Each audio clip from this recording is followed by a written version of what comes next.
أزول في اللون. ولا رانا في تونس، على بالكم بلي تونس كيما الجزائر كيف نتفاهموا مليح، نتكلموا العربية، حنا مسلمين. وراكم تشوفوا البارح توانسة خلعونا يعطيهم الصحة، بينوا قدام العالم المسلم كامل باللي كاينه بلاد مسلمه اللي نقدروا نديروا فيها ديمقراطيه، انتخابات بدون تزوير، بدون عنف، بدون مشاكل. العسكر قاعد في بلاصتو والسياسيين هما اللي داروا السياسه. والبارح تلمون خلعنا. واش شفنا باللي شكون اللي جا الاول؟ قائس سعيد. حتى واحد ما كان يعرفه ويستنى منه باللي يكون الاول. هو خارج من السيستم، من النظام. شكون اللي جا زوج؟ نبيل قروي نعرفه، هو اللي المدير تاع قناه نسمه تي في. وين راه في الحبس. وشوفوا الديمقراطيه التونسيه ما شاء الله، هو في الحبس والملف تاعو قبلوه. اللجنه الانتخابيه مستقله قبلت الملف تاع نبيل قروي. ما دارش كاع الحمله. لو كان ما عندوش جماعته ومرته اللي داروا حمله، عمره ما يوصل هذه الدرجه هذه. واليوم راه مع خونا السي عبد العزيز، هو راه منسق رسمي تاع السي نبيل قروي، ويفهمنا واش راه صار اليوم في الانتخابات في تونس. تفضل السي عبد العزيز. اليوم ولا البارح؟ اليوم يعني بصفه عامه. الانتخابات كانوا صعيبه لنا احنا. علاش؟ على خاطر الرئيس بتاعنا ما كانش موجود، كان في الحبس.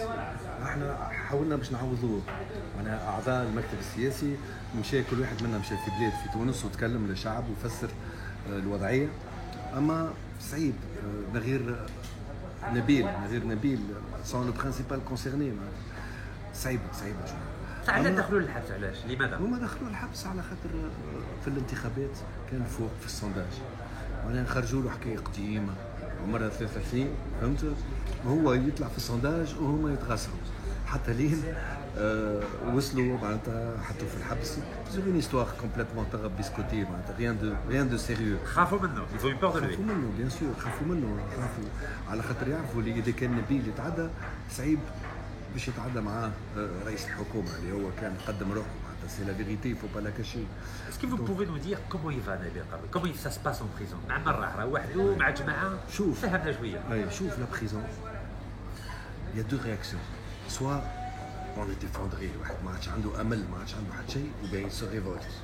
نبيل قروي s'est révolté et il nous a transmis sa révolte. احنا وقت اللي شدوا نبيل قروي، انا شخصيا كنت نروح للمقر الحزب مره في الجامعه. اللي هو شد الحبس وليد كل يوم في المقر من الصباح حتى الليل. معناتها ça nous a mobilisés tous parce que l'injustice c'est terrible. Quand on subit une injustice, il faut pas s'effondrer, il faut aller se battre. Et c'est là que on s'est battu. Il y avait une ambiance extraordinaire entre nous. نبيل يجينا الخبر نتاعو كل يوم. مره في الاسبوع يجي من عند زوجته سلوى، وست مرات نسلموا عليها سلوى كي اكسبسيونيل. وخمس مرات في الاسبوع يجي من عند المحامين نتاعو، يجينا الاخبار، هو يتفرج، عنده تلفزه، هو يتفرج ويقول معناتها كان يتبع الحفله من التلفزيون من الحبس. اي ويعطينا لي انستركسيون ويقول لنا لازم فلان يمشي يكلم. ولي انستركسيون يعطيهم لك بالتليفون بالبريان؟ لي زافوكا يكتبها. نو ينا با دروا او تليفون. ما عندوش حق في حتى في السجل هذاك، ما عندوش حق.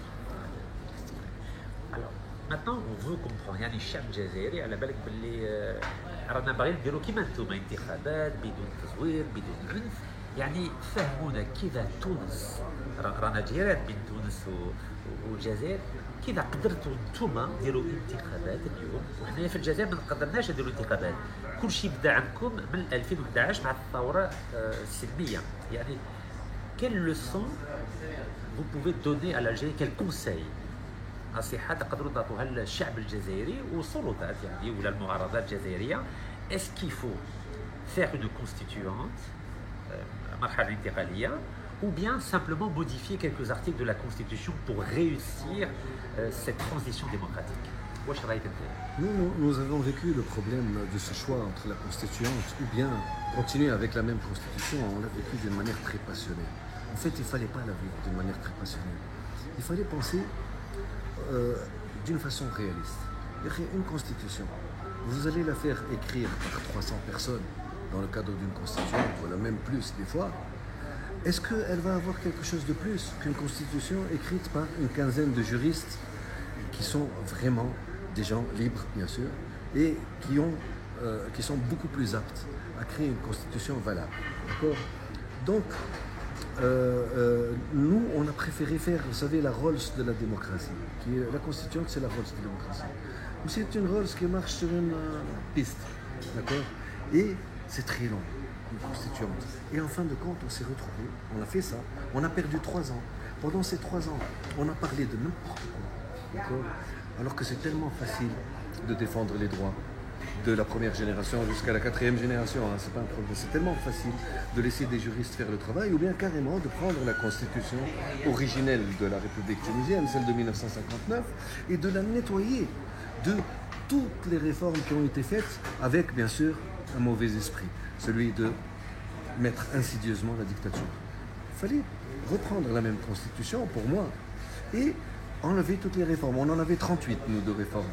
Si on les avait enlevées, on se serait retrouvé avec une constitution exceptionnelle. On aurait ajouté quelques moyens de contrôle, mais clair et net, où même le peuple doit avoir la saisine du Conseil constitutionnel, d'accord ?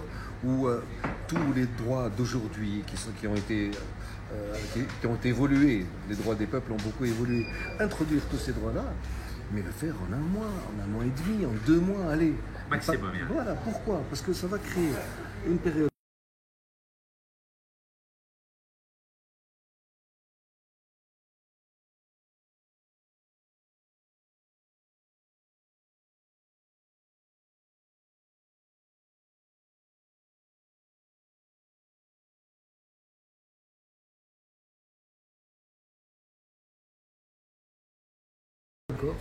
On s'est retrouvé avec une constitution qui est tellement parlementaire, qui a utilisé en plus un mode de scrutin proportionnel intégral qui a fait que ça s'est éclaté.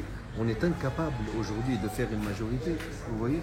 Et ça... Parce que c'est un régime parlementaire. Voilà, mais يعني حكم برلماني يعني. ما يقلقش حكم برلماني، اما حكم برلماني بالمود de scrutin proportionnel intégral, ça vous éclate le Parlement. Il y a des gens qui sont élus. يقسم يعني المجلس الشعبي يقسم الوطني. يقسم. انت تنجم تخلي نظام برلماني، اما في القانون الانتخابي تحط ماجوريتي دو تور، ما يصيرش فهمت باهي نظام برلماني، اما تحت هي شنو هي مشكله تاع حوكمه لا gouvernance. Il faut donner au gouvernement en place la capacité de travailler. Pourquoi ? Parce que quand le gouvernement peut travailler, c'est lui le responsable. Mais quand vous diluez la responsabilité, tout le monde dit non, c'est pas moi, c'est le système, etc. Et plus personne ne travaille. C'est ça qui a c'est reculé beaucoup. On a perdu 9 ans en Tunisie à cause de ça. Et ça n'a rien à voir avec la démocratie. C'est un problème pratique, c'est un problème de gouvernance, de pouvoir. دونك راك تقول لنا باللي بالنسبه للجزائر اليوم Oui. كان له يعني نستناو 3 سنين ولا 4 سنين ولا 5 سنين بعد نعدلوا الدستور، نقدروا يعني نشوفوا يعني جماعه تاع 10 ولا 15 الناس اللي يعرفوا القانون والدستور وهم اللي يعدلوا الدستور يعني في شهر ولا شهرين ومن بعد نديروا انتخابات ولا كيف؟ هذيك الساعة ناس عندها ثقة الشعب، ناس تعرف اللي هذوك معناتها نضاف يختاروهم ان بيتي كوميتي مش لازم 30 ولا حتى 5 ولا 6 ناس يجموا اما ينظفوا الدستور نتاع 62 ولا نتاع 63 نتاع الجزائر ولا يلقح الدستور et directement entrer sur une présidentielle. فهمتني انتخابات رئاسية. علاش انتخابات رئاسية؟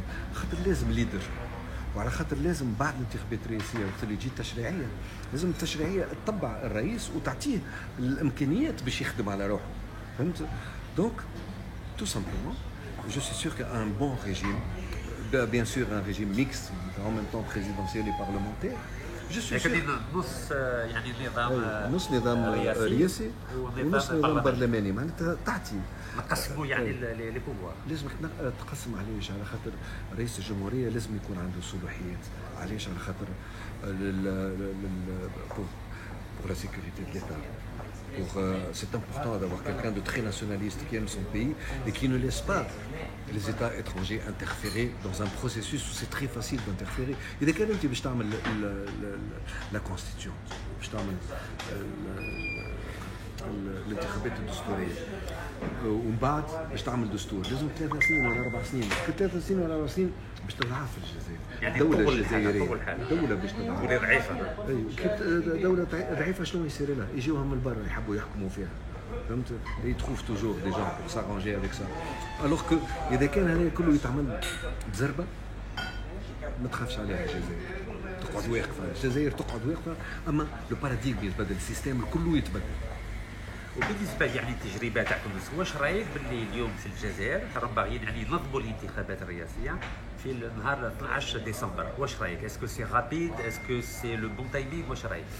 هي المشكله مش في التايمينغ، باسكو ما عدلوش الدستور يعني بغاو يزيدوا يعاودوا الانتخابات بلا ما يعاودوا الدستور، بلا ما يصفوا الدستور. اذا كان يعاودوا الانتخابات من غير ما يصفوا الدستور، اللجنه اللي باش هي ترأس الانتخابات لازمها تكون لجنه مستقله، معناها لازم ما فما حتى ليان اوكان ليان بين الدوله واللجنه. اذا كان الدوله هي بدها تعمل انتخابات صعيب ياسر، صعيب ياسر، خاطر الدوله عندها تبارك الله دول نتاعنا الكل، احنا في العالم المغربي مستانسين مع الانتخابات، الاداره ساهله مستانسه معناها بالتزوير الانتخابات. لازم تكون هيئه مستقله كما عندنا في تونس هيئه مستقله تخدم في خدمه كبيره ياسر. وشكون اللي شفنا باللي في تونس ما عندكمش مجلس دستوري، ما تفهمتوش عليه، واللجنه انتخابيه مستقله هي اللي نظمت الانتخابات، يعني كي درتوا؟ Comment vous avez fait pour organiser des élections sans un conseil constitutionnel? Le conseil constitutionnel كان مفروض على النواب باش يسميوه في ال6 اشهر الاولى ولا في العام الاول اللي هو معناتها 2015. مي لي جو دي بارتي هما يلعبوا بالدستور، هذيك هي المشكله راهو نتاع الاحزاب.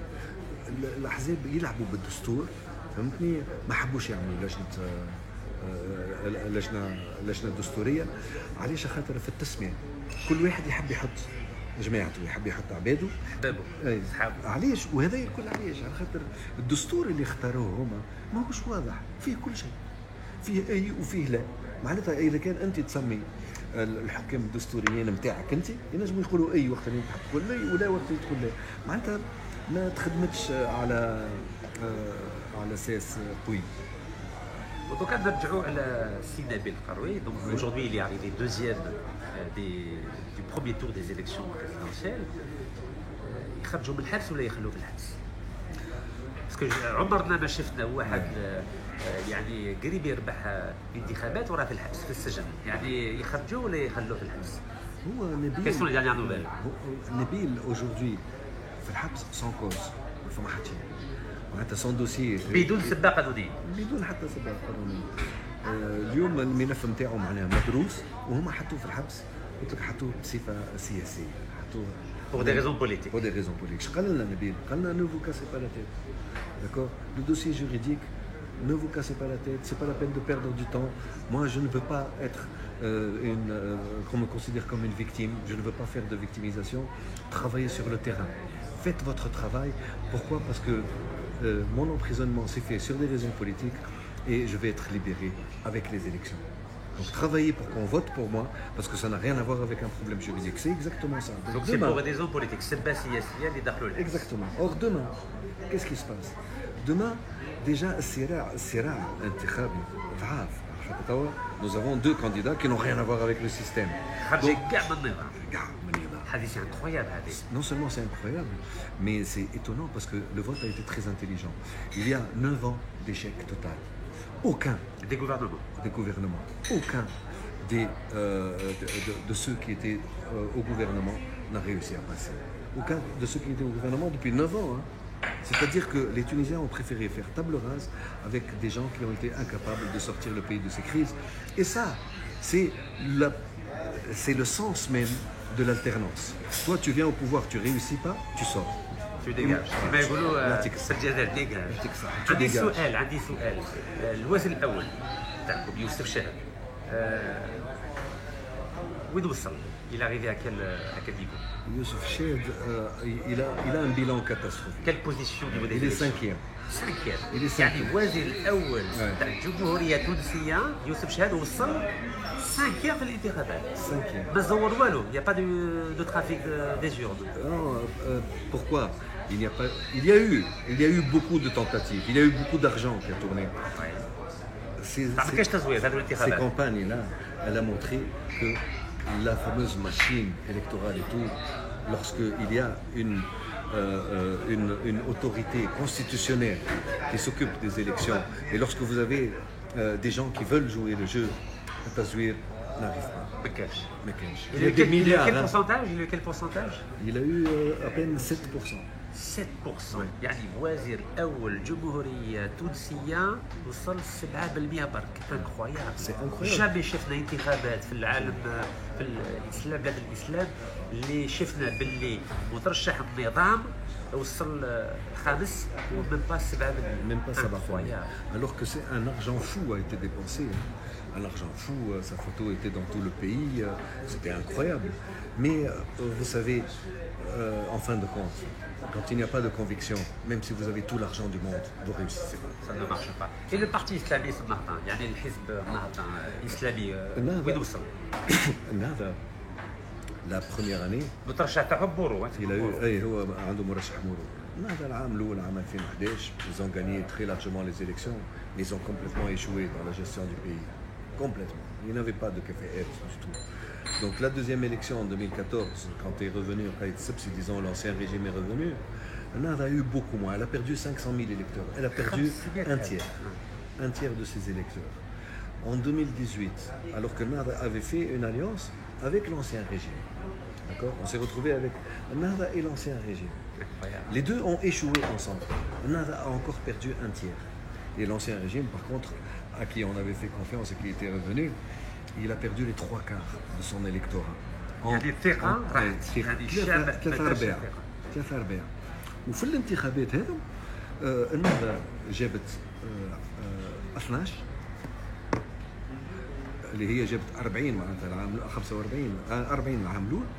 Et ceux de l'ancien régime se sont éclatés, mais ensemble, ما جابوش 15. معناتها ensemble, ils n'arrivent pas à la deuxième place, ils ne sont quand même pas qualifiés. Et aujourd'hui, est-ce que vous êtes optimiste sur la victoire de votre candidat Nabil Qaoui? Est-ce que ضد باللي نبيل قاوي ان شاء الله يربح انتخابات ولا لا؟ Oui, c'est bien sûr, je suis optimiste, mais il y a un travail à faire. Il faut faire un travail. Aujourd'hui, ce qui est bien, c'est que la campagne va pouvoir se faire d'une manière digne. D'accord? On va pouvoir dire aux Tunisiens, voilà ce qu'on va faire, voilà ce que l'adversaire va faire, et maintenant vous allez juger. Aujourd'hui, moi je suis très content parce qu'on va sortir de la campagne de désinformation, de diabolisation et de mensonges qui a été fait contre nous.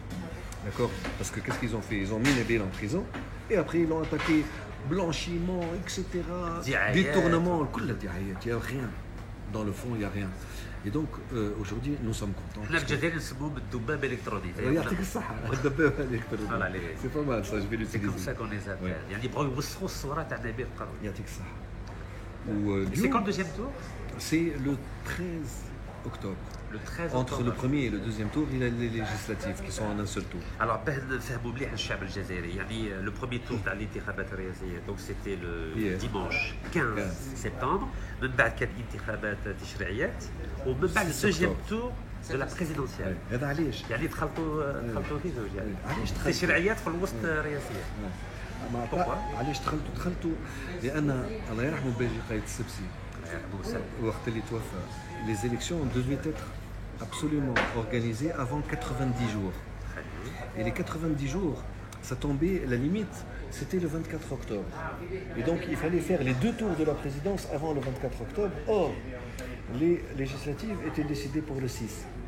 Donc, c'était impossible de les faire les deux. Donc, ils ont fait passer un tour avant. Mais c'est très bien pour nous. Très, très bien. Pourquoi? Parce que celui qui va gagner les présidentielles, il va y avoir un mouvement pour lui dire, allez, tu as gagné, vas-y, montre-nous de quoi tu es capable. Donc le peuple va aider le parti du candidat à la présidentielle. Qui est beau gagnant. Voilà, il va lui donner, il va lui dire, prends les moyens de gouverner, montre-nous de quoi tu es capable. Donc ça va être mieux ça va réduire les effets de la proportionnelle intégrale avec des élections législatives qui se passent avant la présidentielle. Maintenant, j'ai une question. Si Nabil Karoui gagne les élections présidentielles le 13 octobre, Inch'Allah, comme je vous le souhaite, est-ce qu'il kharjou min al-habs ou là et est-ce qu'il risque d'invalider cette victoire? Est-ce que c'est possible? Invalider cette victoire, c'est impossible. Pourquoi c'est impossible? Parce qu'aujourd'hui, Nabil Karoui est prévenu. Il n'y a aucune accusation à son encontre. Et c'est un dossier fiscal très classique. Il faut très longtemps pour l'étudier. Et son dossier fiscal, de toute façon, il a été visé par des commissaires aux comptes. D'accord? C'est-à-dire les gens qu'il faudra mettre en prison à la limite, c'est les commissaires aux comptes, c'est pas lui. Lui, il ne possède que 9% de la société qui a été justement à la base de ces soupçons. D'accord? Oui. Et sinon, il y a des chances pour que Nabil soit libre dans 2 jours. Ah, donc c'est possible. Oui, C'est oui. possible Et qu'il fasse sa campagne. C'est très possible. Normalement, d'après moi, il va être libéré parce que la pression qui existait sur la tête de Nabil à cause du chef de gouvernement, elle n'existe plus aujourd'hui, d'accord? L'autre n'est pas passé au second tour. Donc, d'après moi, les choses vont se faire d'une manière aujourd'hui beaucoup plus naturelle et beaucoup plus conforme au droit. Parce que l'arrestation de Nabil Karoui n'a rien de conforme au droit. Même le ministère de la Justice a demandé une enquête. C'est pour vous dire. L'association des magistrats tunisiens, elle s'est plainte. Elle a dit on veut comprendre qu'est-ce qui s'est passé. L'association des avocats aussi. Donc, même tout est Maintenant, j'ai une question. S'il devient président, Inch'Allah, est-ce qu'il va se venger? Est-ce qu'il يعني دخل الحبس اللي دخلوا الحبس ولا راه بعيد على هذا النظره هذه؟ Non, Nabil n'a pas du tout cet esprit vengeur. Nabil, il lui est arrivé tellement, il a tellement subi l'injustice, lui, que maintenant il regarde de très haut. Il n'a plus envie, il a subi des malheurs, il a subi l'injustice. Maintenant, son seul... Il y a son fils qui est mort en plus, en 2016, je crois. exactement, il y a 3 ans. Aujourd'hui, Nabil a un seul objectif, c'est d'abord sortir ces 3 à 4 millions de Tunisiens de la misère totale. Ça, c'est vraiment son premier objectif.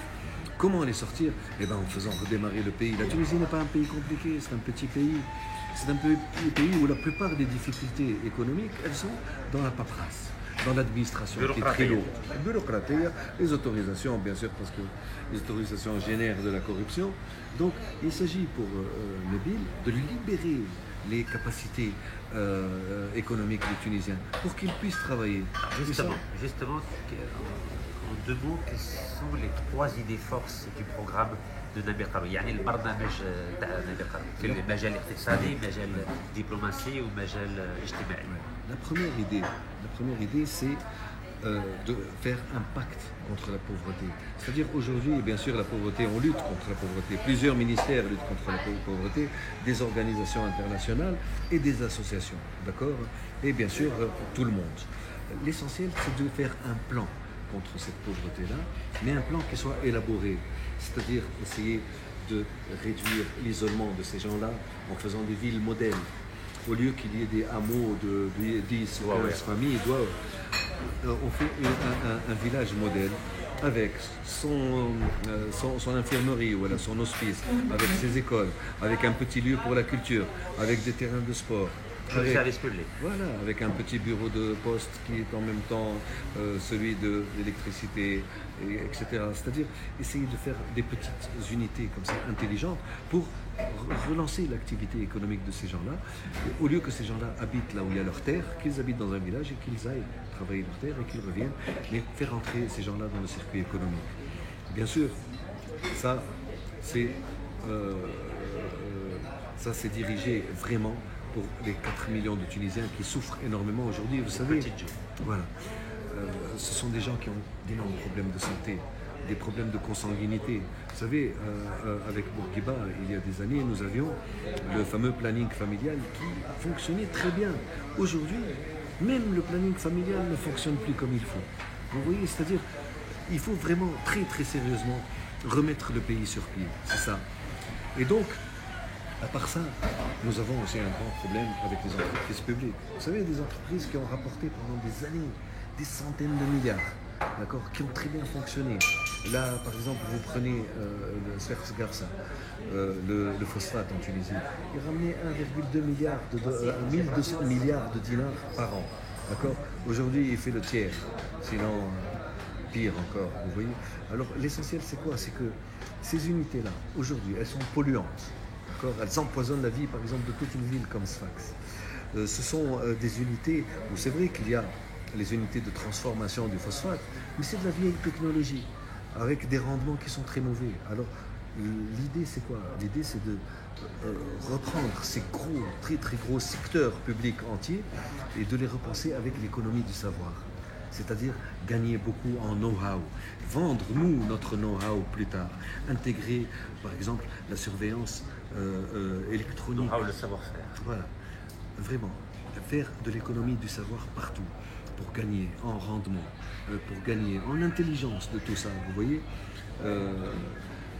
Et puis, plus tard, l'idée c'est quoi? C'est que ces services publics-là, tous ces gros secteurs-là qui pèsent énormément aujourd'hui sur l'État, ils sont bien sûr, il y a trop de salariés là-dedans.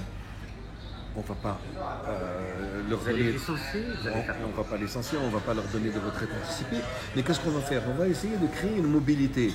Bien sûr, essayer de créer une mobilité pour créer autour de ces unités-là d'autres unités, d'accord, qui puissent rajouter de la valeur ajoutée et permettre à ces gens-là d'avoir un vrai travail. Parce que là, ils sont des dizaines de milliers à ne rien faire.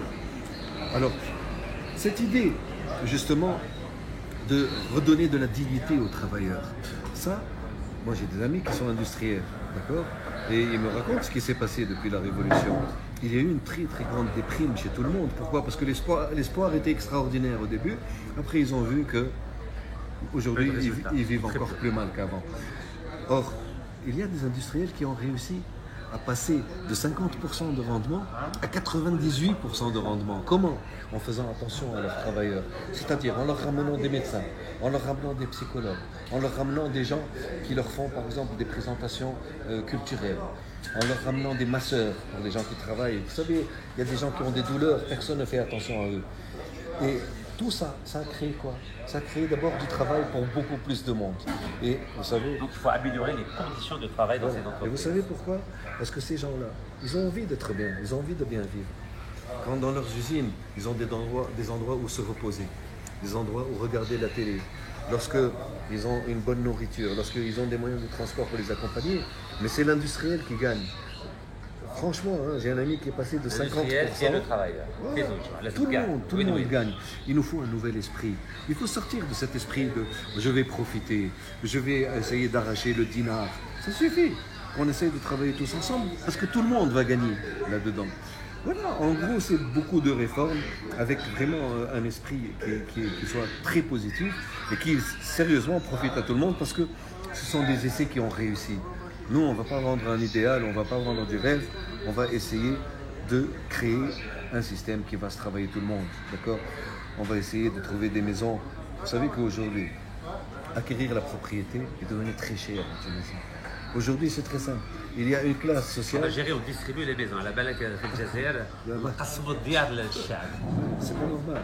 Alors, l'idée, c'est quoi? L'idée, c'est que l'État soit plus généreux. L'État, il a des terres, il a des millions d'hectares de terres, qu'il essaie d'être généreux, qu'il essaie de faire des projets pour faire des maisons qui coûtent beaucoup moins cher. Pour tous ces jeunes-là, ils n'ont pas où habiter. Là, c'est quand même dramatique. Alors que l'État devienne généreux. On en a marre de cet État qui est en train de grappiller des sous pour payer des gens à ne rien faire. Et au niveau régional, au niveau de la politique régionale, notamment avec la Libye et l'Algérie, quelle est la vision du programme Regardez, la Libye, ça va faire maintenant 9 ans, 8 ans, que les Libyens, les milices libyennes, les partis libyennes, viennent et essayent de s'entendre en Tunisie. C'est-à-dire, on les connaît tous. D'accord ? Nous avons de très bons rapports avec toutes les parties en conflit en Libye. Et la Tunisie, par son expérience justement démocratique, de transition démocratique, elle peut mettre ces gens-là autour d'une table. Nous n'avons pas besoin des instances internationales, parce que nous, on sait très bien d'ailleurs que les instances internationales ont joué par rapport à l'intégrité de la Libye, qu'elles ont joué un rôle qui n'est vraiment pas très glorieux. D'ailleurs, ils jouent pour eux, ils ne jouent pas pour les Libyens. Alors que nous sommes dans une position complètement différente. Pour nous, la réussite de la Libye, La réussite de l'Algérie, c'est notre réussite à nous. Donc nous allons essayer d'influer pour mettre les Libyens autour d'une table, autour d'un projet, d'une paix des braves qui arrange véritablement tout le monde. Et ça suffit, les peuples ont envie de vivre. Ils en ont marre de ces conflits inutiles, d'accord? Ils en ont marre de la corruption.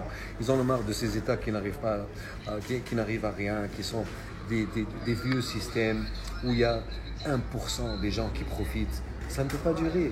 قدروا يعني تعاونوا الشعب الليبي والسياسيين الليبيين بيتفاهموا بيخرجوا من هذه الازمه السياسيه. احنا nous n'avons pas la prétention d'avoir des solutions ni d'imposer quoi que ce soit. اما نقربوهم لبعضهم ونعطيهم راينا في ما يخص الحلول. احنا عندنا الحلول عشناهم. الحلول موجودين. On a la chance d'avoir des diplomates de carrière en Tunisie qui ont travaillé dans les plus grandes organisations internationales et qui connaissent parfaitement les procédures de résolution des conflits.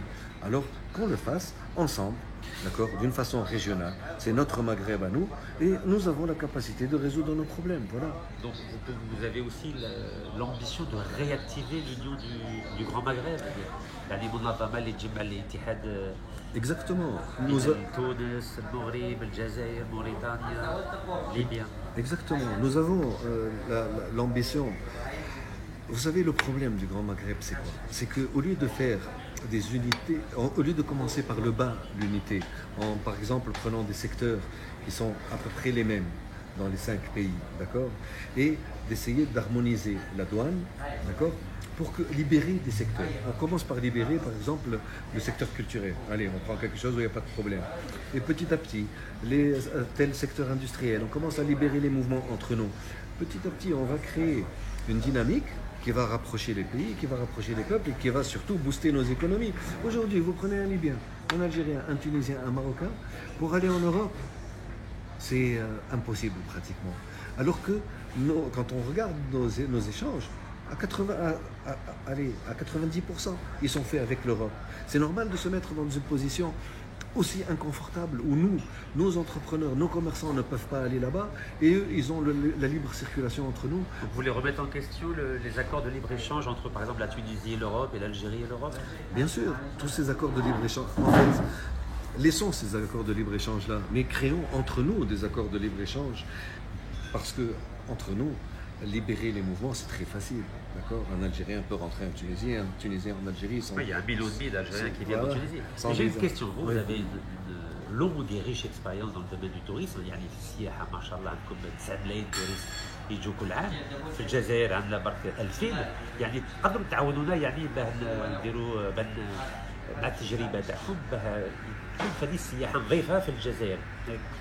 Est-ce que de quelle façon vous pourriez aider l'Algérie à développer un tourisme propre, de façon à pouvoir bénéficier aussi de l'ensemble du tourisme sur le pourtour méditerranéen? Figurez-vous que la Tunisie a fait ça dans les années 70. Quand elle avait lancé son tourisme, elle a aidé beaucoup de pays. On a envoyé plusieurs délégations. Par exemple, on avait envoyé une délégation en Turquie à la fin des années 70. Aujourd'hui, le tourisme turc est peut-être 10 fois, dépassé, 20 fois 35 millions de touristes en Turquie, 9 millions en Tunisie, 11 millions au Maroc. Exactement. En fait, la Tunisie a commencé par un secteur touristique public. D'accord, ça s'appelait la SHTT, la Société de l'hôtellerie tunisienne. Et petit à petit, les gens qui travaillaient à la SHTT ont acquis une bonne expérience. Et on a commencé quand même assez vite à faire des écoles hôtelières. C'est-à-dire qu'on a créé au début la formation, voilà, Takwin. Et sur le tas, à l'époque, on ramenait quand même des directeurs d'hôtels étrangers. Comme ça, nos cadres pouvaient apprendre.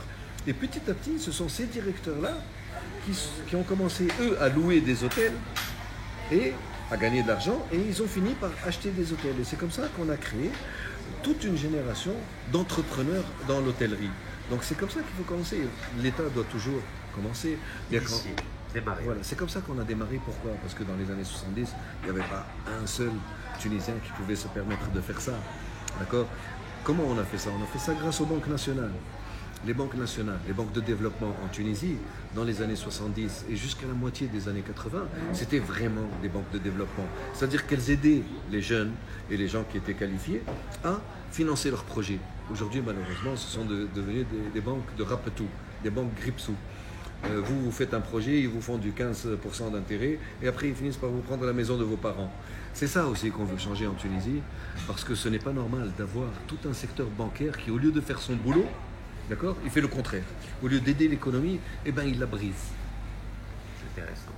Et pour finir, est-ce que vous pensez que c'est envisageable de construire à moyen terme une fédération algéro-tunisienne ou tuniso-algérienne dans la perspective du Grand Maghreb? Est-ce que c'est quelque chose de réaliste en tant que Tunisien, en tant que responsable politique tunisien, d'après vous?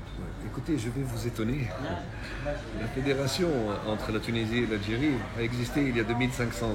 Il y a Zaman. Voilà, avec les royaumes numides, avec le royaume Massil d'un côté, Massa et Sil de l'autre, et avec la Tunisie, il y avait des rapports qui étaient des rapports exceptionnels entre les peuples tunisiens et algériens.